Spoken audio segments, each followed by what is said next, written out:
sa Supreme Court na siyang nag-interpret ng batas. Meron pa bang hihigit pa sa Korte Suprema? Anong sinasabi ng saligang batas dito?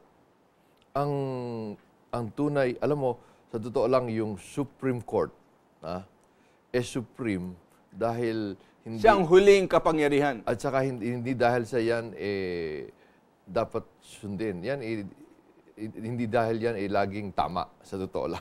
Ay, kundi, wala naman laging tama. Kaya nga. Kanya lang. Kaya yan, laging tama dahil sila na ang supreme.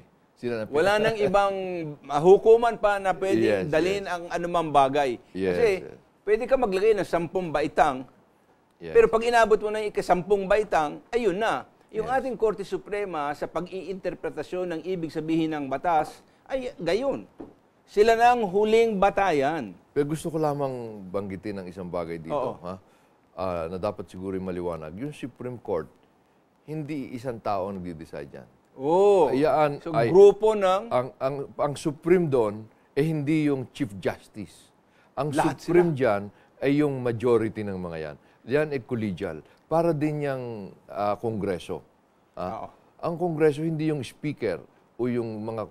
Ito rin, collegial din ito. Kailangan mo dyan, depende sa batas, kung kailangan mo dyan majority o kaya 2/3. Ano? Lahat naman ng mga justices dumadaan sa Judicial Bar Council, no? Lahat. Bago sila nare-recommenda para mamili ang Pangulo, tama yun. Lahat ng i-appoint sa Supreme Court, dumadaan muna sa Judicial and Bar Council, kung saan sinasala po silang lahat. Tama so lahat ng na-appoint sa Korte Suprema, dumaan na sa pagsusuri ng Judicial and Bar Council. Yaan ang kinukuhan mo na chine-check mo rin bago mo ilagay dyan. Dahil alam mo na ang lakas at taas at lawak ng kapangyarihan ng Supreme Court. Kaya ang pinaka-check dyan para umaboso, preventive. Preventive yan. Bago ko maglagay ng tao dyan, talagang sinusuri yan. Okay. Yan But the President, for example, in appointing the Chief Justice to the Supreme Court, has a choice always of 5. Galing sa Judicial and Bar Council. From 0949-789-3854, bakit ba gumagawa tayo ng batas na tayo rin ang lumalabag nito?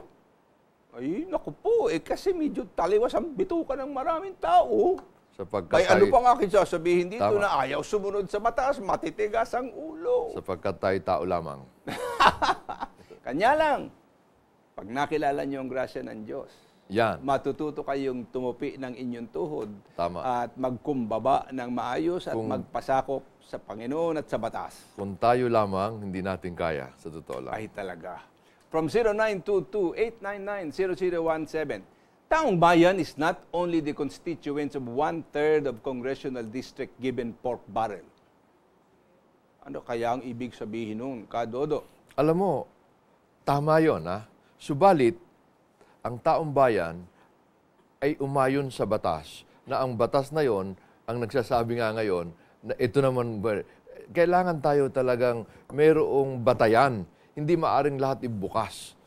Dahil pag lahat ibukas, ang ibig sabihin yan, kanya-kanya na naman. Pag nagkanya-kanya tayo, sabi nga sa atin sa Batangas, tayo karibok. Talagang tayo magulo. Okay, meron tanong dito. Kadodo sabi, 0915-851-9270. Kababayan at kumpare mo daw si Congressman si Corona.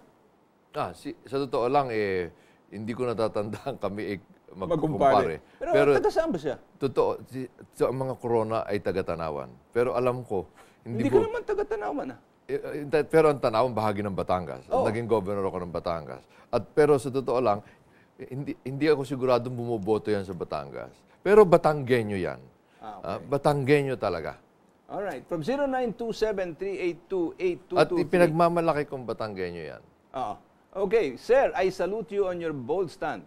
You are truly a statesman and knowledgeable between good and evil.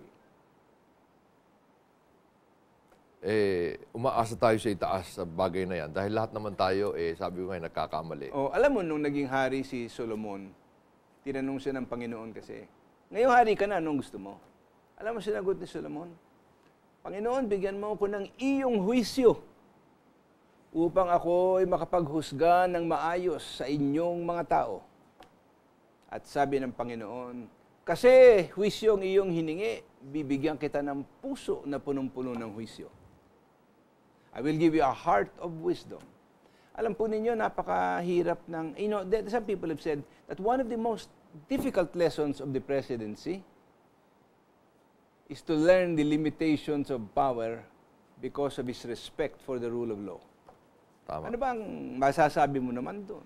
Masasabi ko talagang magkaiba rin yung talino at karunungan.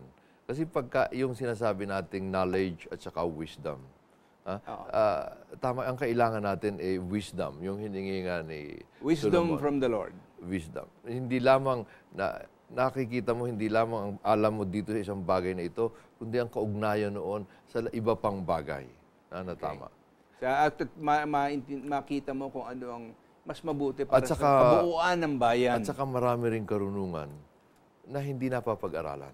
At saka yan ang kung tawagin, biyaya ng Diyos. At saka marami din namang mga bagay na mabuti para sa bayan na hindi naiintindihan ng nakakarami.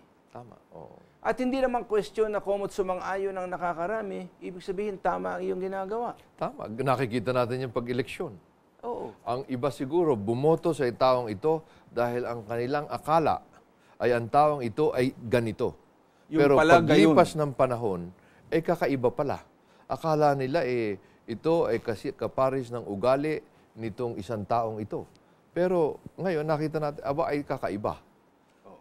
Kaya yan ang nangyayari. Okay, ngayong nag-resign ka na sa Liberal Party, anong gagawin mo, Kadodo? Itutuloy ko. Ako naman, kahit nag-resign sa Liberal Party, tayo naman ngayon ay congressman pa. Mambabatas pa tayo. Oo. At ipagpapatuloy ko nga ang tungkulin natin. Mga advocacy mo. Na ito, yung una, dahil tayo mambabatas, at katulong tayo sa paggagawa ng batas o pagpapalit ng batas o pag-aalis ng batas. Ganon din sa pagtingin kung ang batas ay sinusunod. Eto, kaya nga. Hindi lang yung gustong sundin. Hindi.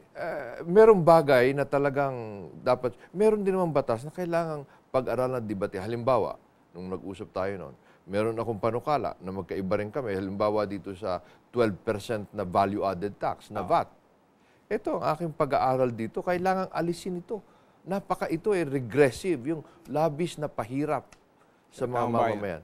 At laban din ito sa ating konstitusyon. Ang konstitusyon natin dapat, sabi tungkol sa batas, yung mayayaman, dapat mas malaki ang kanilang binubuwis kaysa sa mahihirap.